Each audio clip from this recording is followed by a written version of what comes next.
Assalamualaikum warahmatullahi wabarakatuh. Selamat siang. Pada pertemuan hari ini merupakan pertemuan perkuliahan kita yang pertama pada mata kuliah Teori Arsitektur 2 ya, yang tentunya merupakan kelanjutan dari teori arsitektur sebelumnya ya, yang pertama. Dan untuk materi perkuliahan Teori Arsitektur 2 ini, Ibu akan sampaikan terlebih dahulu bahwa apa saja sih yang harus kalian dapatkan ya selama mengikuti perkuliahan mata kuliah ini, yaitu tentunya kalian harus mampu memahami teori-teori dalam teori arsitektur yang akan Ibu sampaikan nanti, kemudian mampu menerapkan pemikiran-pemikiran tersebut ya. Kemudian nanti juga harus bisa menggunakannya sebagai dasar dalam kalian menyusun konsep perencanaan arsitektur untuk dituangkan menjadi sebuah karya arsitektur ya, tentunya pada studi perancangan arsitektur. Jadi mata kuliah Ibu merupakan mata kuliah yang mendasari kalian untuk masuk ke studio membuat sebuah bangunan, rancang bangun arsitektur ya.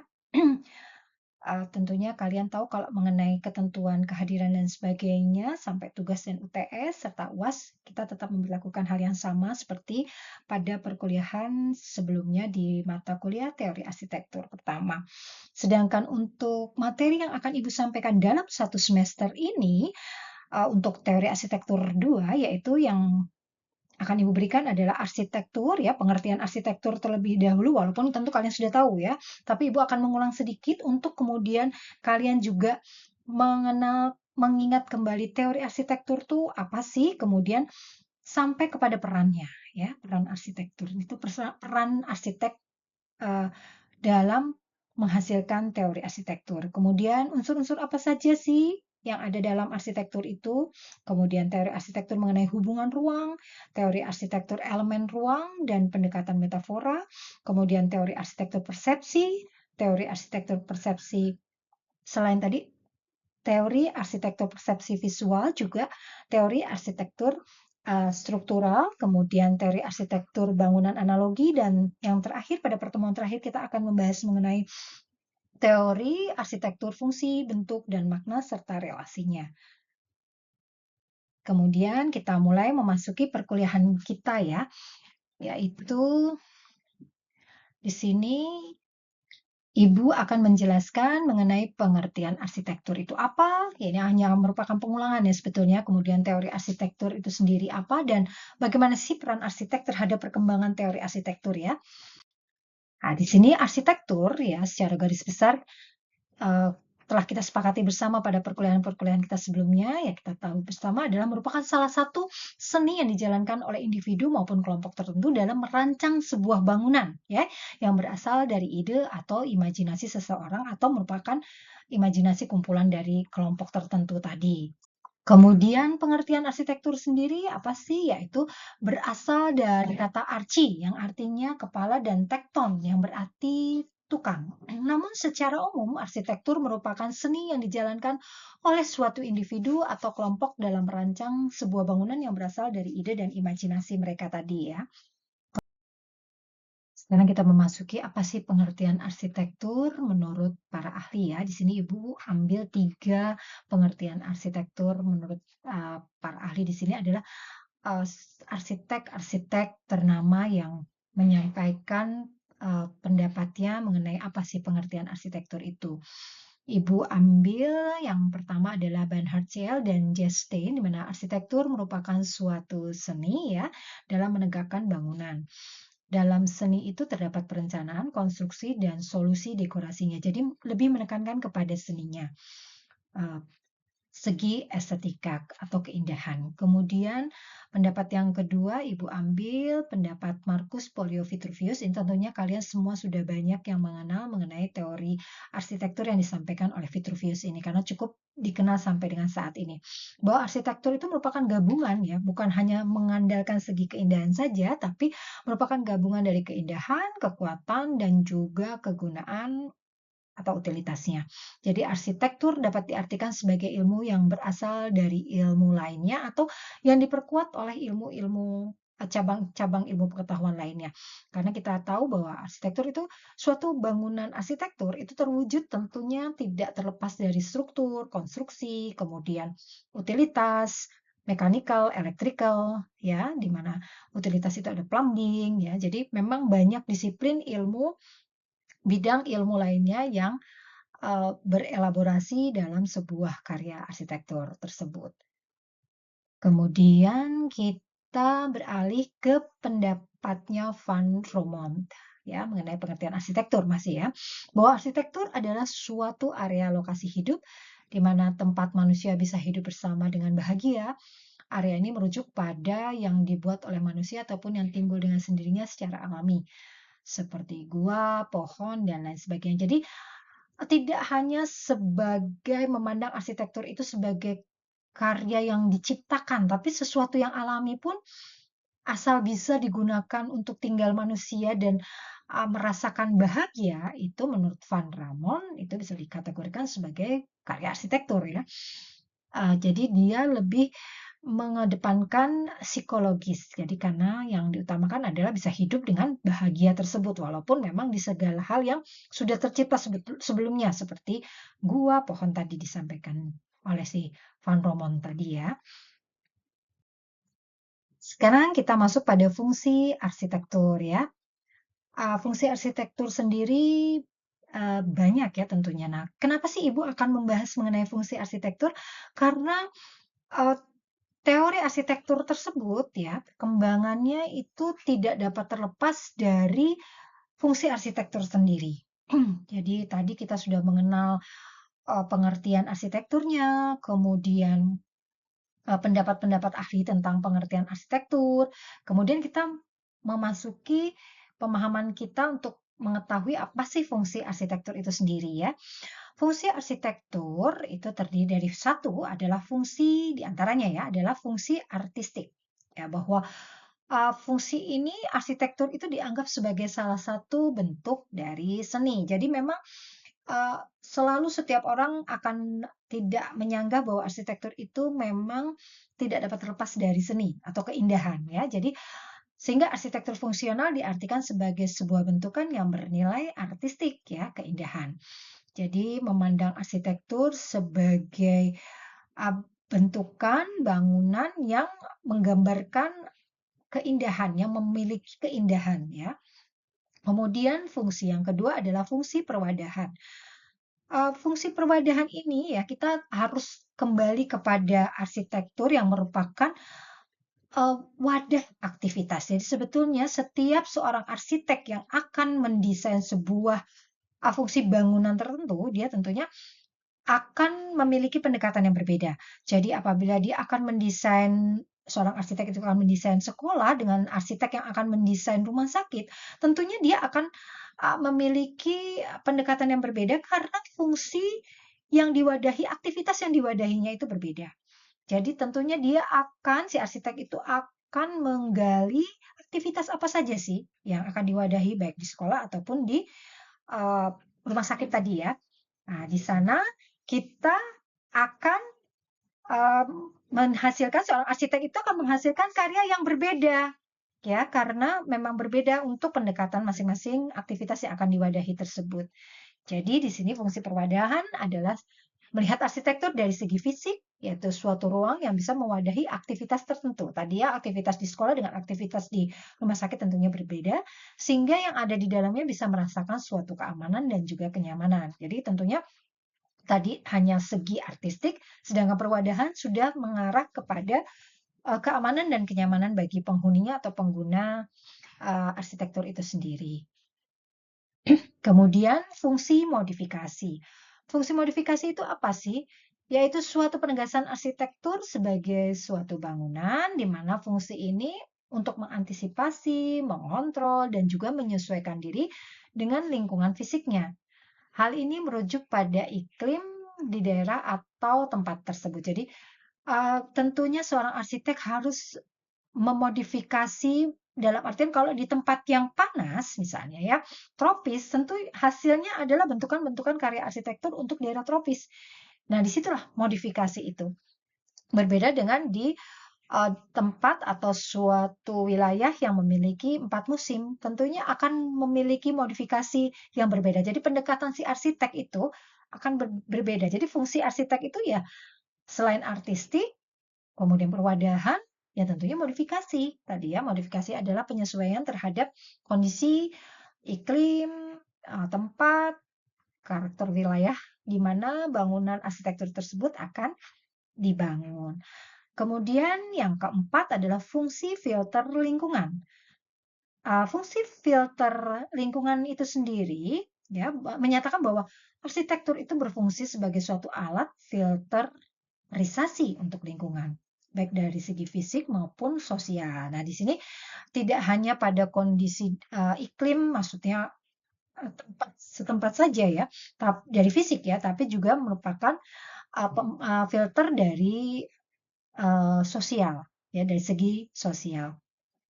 Jadi tentunya kita arsitektur itu akan digunakan untuk memfilter tempat yang misalnya publik, semi uh, private, kemudian sampai ke private. Nah, di situ ya. Jadi filter membatasi, membedakan aktivitas mana yang membutuhkan kondisi kenyamanan tertentu atau tingkat uh, tuntutan yang memiliki tuntutan yang standar tertentu gitu ya. Kemudian yang kelima adalah fungsi pembentukan perilaku. Di sini arsitektur itu memiliki fungsi atau kemampuan untuk melakukan selain modifikasi terhadap iklim tadi, ternyata dia juga harus bisa membentuk bahkan memanipulasi suatu tindakan yang dilakukan untuk melakukan interaksi aktif dengan bentuk dari seorang arsitektur. Jadi dari sebuah karya arsitektur ini ya, si arsitek itu harus bisa membentuk perilaku. Jadi semua karya arsitektur itu justru akan mengarahkan penggunanya untuk bisa berperilaku baik. Jadi seorang arsitek itu bisa mengatur agar semua pengguna itu bisa tertib. Dengan cara apa? Yaitu menyusun susunan ruang, tata ruang yang sedemikian rupa, sehingga membuat segala aktivitas itu menjadi runut dan runtun ya. Jadi di pengaturan itu yang dinamakan fungsi pembentukan perilaku. Juga membedakan misalnya kita sebagai seorang arsitek dalam merancang itu tidak bisa mengabaikan misalnya para pedagang kaki lima, bukan menghilangkan pedagang kaki lima tersebut karena memang tetap ada yang membutuhkan dan memerlukan keberadaan mereka ya. Itu dengan cara apa? Mewadahi mereka, namun juga mewadahinya tidak asal mewadahi di bagian belakang yang tidak terlewati sehingga mereka tentu saja akan merasa tidak diperlakukan dengan baik sehingga juga tidak membentuk perilaku. Mereka akan kembali lagi misalnya ke jalan gitu ya. Tapi bagaimana caranya seorang arsitek itu bisa mengatur menempatkan mereka pada tempat yang tidak menimbulkan mengganggu lalu lintas, misalnya mengganggu aksesibilitas ya, sehingga baik penjajah kaki lima tadi maupun pembelinya itu dapat melakukan kegiatan aktivitasnya dengan baik, dengan perilaku yang baik. Jadi memang arsitek itu harus membentuk perilaku yang baik dengan karya-karyanya tersebut ya. Itu fungsinya arsitektur yang kelima. Sedangkan fungsi arsitektur yang keenam adalah fungsi investasi modal ya, investasi modal. Pada fungsi yang terakhir, ini arsitektur memiliki tujuan untuk mendapatkan keuntungan. Jadi memang dengan desain arsitek itu memang harus juga berorientasi apabila bangunannya komersil, itu memang tidak pada semua bangunan harus berorientasi uh, memperoleh keuntungan gitu ya, karena tidak profit oriented. Tapi beberapa bangunan yang memang menuntut tujuannya adalah memenuhi suatu ketentuan atau perhitungan keuntungannya sudah ditetapkan, itu memang harus memperhatikan pengembalian modal. Jadi bagaimana kalian nanti sebagai seorang arsitek bisa mengatur sedemikian rupa ruang itu zonanya jangan sampai ini kalau profit oriented ya, jangan terbuang oleh sirkulasi misalnya. Karena memang itu tidak akan salesable, tidak terjual kan, tidak dapat menghasilkan keuntungan. Jadi itu tidak diinginkan oleh investor. Jadi pertimbangannya lain lagi nih, karena tujuannya adalah sebagai pemenuhan fungsi investasi modal tadi. Jadi kita harus memperhatikan owner kita. Memang owner kita memang menuntut untuk profit oriented, untuk mengembalikan modalnya ya, mencapai break even point, kemudian sampai bahkan memperoleh keuntungan setelah mencapai BEP tersebut. Jadi kalian harus pandai mengatur sedemikian rupa sehingga nanti memang desain kalian itu memang menghasilkan uh, keuntungan yang sudah diperhitungkan sebelumnya tentunya. Jadi memang harus didasarkan pada perhitungan-perhitungan ini ya dalam mendesainnya. Sehingga nanti hasilnya adalah luasan lantai yang memang terjual. Misalnya apa sih di sini kantor sewa, kemudian mall ya seperti sarana pusat perdagangan misalnya.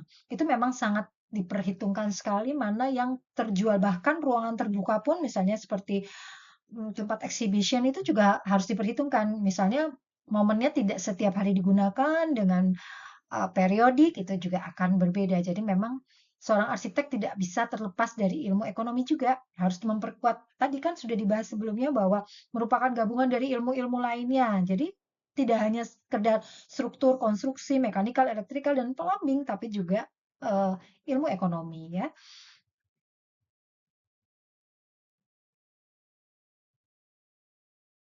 Kemudian sejarah arsitektur ya.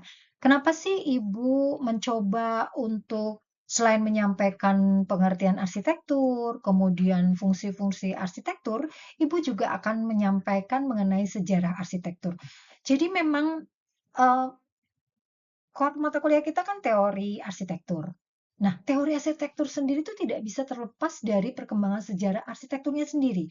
Jadi dalam setiap perkembangan, dalam setiap sejarah arsitektur itu ya, itu akan menghasilkan banyak teori-teori.